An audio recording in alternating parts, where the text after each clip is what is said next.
വീട്ടിലിരുന്ന് ഒറ്റ ക്ലിക്കിൽ ഇഷ്ടപ്പെട്ട ഭക്ഷണം ഓർഡർ ചെയ്യുന്നത് ഇന്ന് നമ്മുടെ ജീവിതത്തിന്റെ ഭാഗമായി കഴിഞ്ഞു.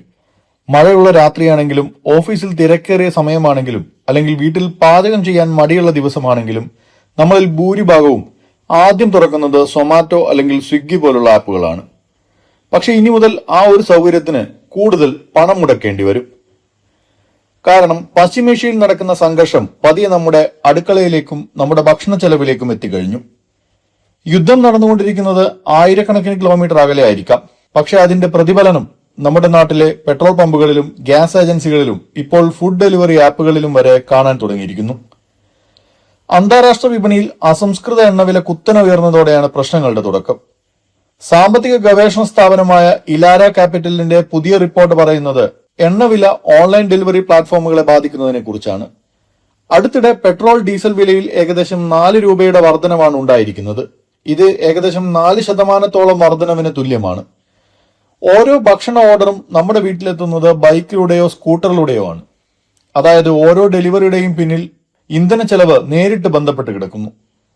ഇലാര ക്യാപിറ്റലിന്റെ കണക്ക് പ്രകാരം ഓരോ ഫുഡ് ഡെലിവറി ഓർഡറിനും കമ്പനികൾക്ക് ശരാശരി 55 മുതൽ 60 രൂപ വരെ ചെലവാകുന്നുണ്ട്. ക്വിക്ക് കോമേഴ്സ് ഡെലിവറികളിൽ ഇത് 35 മുതൽ 50 രൂപ വരെയാണ്. അതിൽ ഏകദേശം 20% വരെ ഇന്ധന ചെലവാണ്.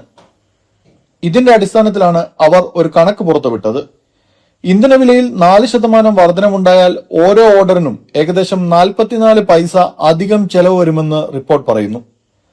കേൾക്കുമ്പോൾ 44 പൈസ വളരെ ചെറിയ തുകയാണെന്ന് തോന്നും.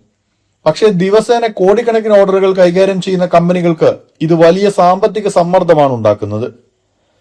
ഇലാര ക്യാപിറ്റൽ കണക്കാക്കുന്നത് സൊമാറ്റോയുടെ മാതൃകമ്പനിയായ എറ്റേണൽ വർഷത്തിൽ ഏകദേശം 2.7 ബില്യൺ ഓർഡറുകളും സ്വിഗ്ഗി ഏകദേശം 1.4 ബില്യൺ ഓർഡറുകളും കൈകാര്യം ചെയ്യുന്നു എന്നാണ്.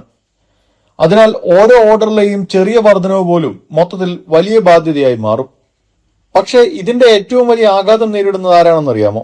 ഡെലിവറി പാർട്ട്ണർമാരാണ്, ഗിഗ് വർക്കേഴ്സ്, നമ്മളിലേക്ക് ഭക്ഷണം എത്തിക്കുന്ന ആളുകൾ. അവരുടെ വരുമാനത്തിന്റെ വലിയൊരു ഭാഗം ഇപ്പോൾ ഇന്ധന ചെലവിലേക്ക് പോവുകയാണ്. പല നഗരങ്ങളിലും ഡെലിവറി തൊഴിലാളികൾ പ്രതിഷേധം ആരംഭിച്ചിട്ടുണ്ട്. കൂടുതൽ സർവീസ് നിരക്ക് വേണമെന്നാണ് അവരുടെ ആവശ്യം. കാരണം നിലവിലെ നിരക്കിൽ ജോലി ചെയ്താൽ ലാഭമില്ലെന്ന് മാത്രമല്ല, ചിലപ്പോൾ നഷ്ടം പോലും നേരിടേണ്ടി വരുന്ന അവസ്ഥയാണ്. ഒരു ഡെലിവറി പാർട്ട്ണറുടെ ദിനചര്യ ചിന്തിച്ചു നോക്കുക. രാവിലെ മുതൽ രാത്രി വരെ നഗരത്തിലെ ട്രാഫിക്കിലൂടെ ഓടിക്കൊണ്ടിരിക്കുന്നു. മഴയും ചൂടുമൊന്നും നോക്കാതെ ഭക്ഷണം എത്തിക്കുന്നു. എന്നാൽ പെട്രോൾ വില വർദ്ധിക്കുമ്പോൾ ഓരോ ട്രിപ്പിന്റെയും ലാഭം കുറയുകയാണ്.